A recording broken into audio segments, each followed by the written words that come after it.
Educating the mind without educating the heart is no education at all, said Aristotle. Aristotle's second level of persuasion is pathos, which means using emotion, passion, empathy, and feelings to build emotional discontent and to motivate people towards change.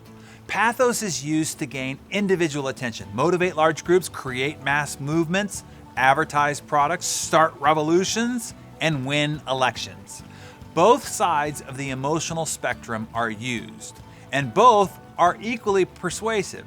Positive emotions like pride, joy, fulfillment, meaningful contribution, recognition, love, compassion, and honor. Negative emotions like prejudice, fear, uncertainty, doubt, greed, hate, desperation, shame, and guilt.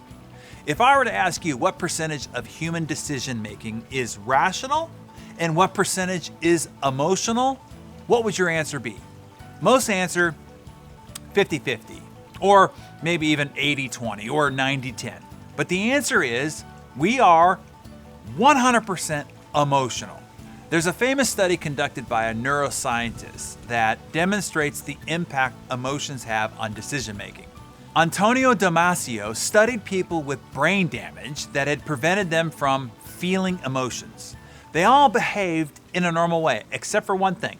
They were unable to make decisions. These subjects could describe what they should be doing, logically speaking, yet they couldn't even make the simplest of decisions: what to eat, what to wear. You see, 100% of our decision making is made emotionally.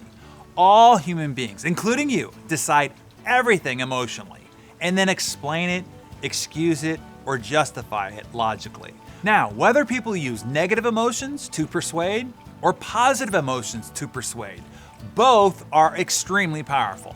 Look at how people were persuaded by Hitler, or by Churchill, or by Jim Jones, or by Gandhi, Napoleon, Cesar Chavez, Mussolini, Martin Luther King Jr., Malcolm X, Mother Teresa, Stalin, and every other persuasive and influential leader. Whether leaders use positive emotions to empower you or negative emotions to imprison you, they all use the power of pathos in their persuasion.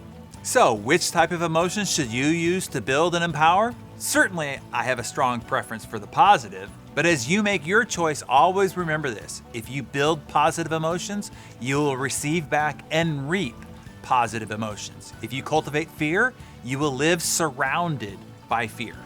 Of all the emotions we can experience as a human being, Aristotle suggested that there are 7 emotions and their opposites that are the most influencing: anger and calmness, friendship and hatred, fear and confidence, shame and arrogance, kindness and meanness, mercy and cruelty, envy and emulation.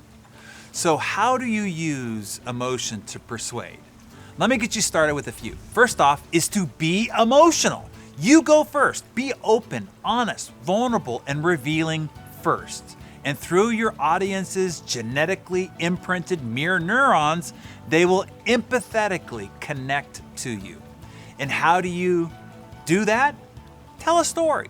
Depending on which of your 7 emotions or their counterpart you are trying to evoke, tell a personal story centered around one of those emotions. Stories are memorable, easily shared, and inspire action. A marketing professor at Stanford asked each of their students to give a 1-minute pitch.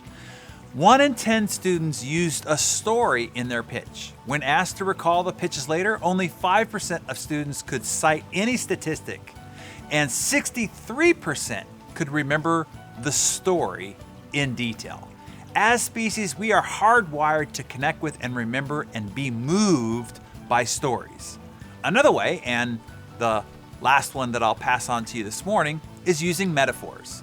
The first big roar of applause in Dr. King's I Have a Dream speech comes 3 minutes in.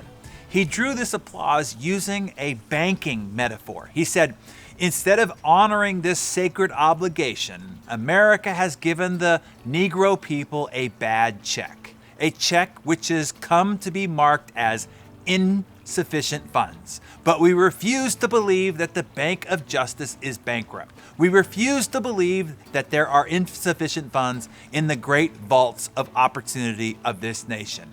And so we've come to cash this check. A check that will give us, upon demand, the riches of freedom and the security of justice. That is well done oratory. Like stories, metaphors can make a speech interesting and memorable.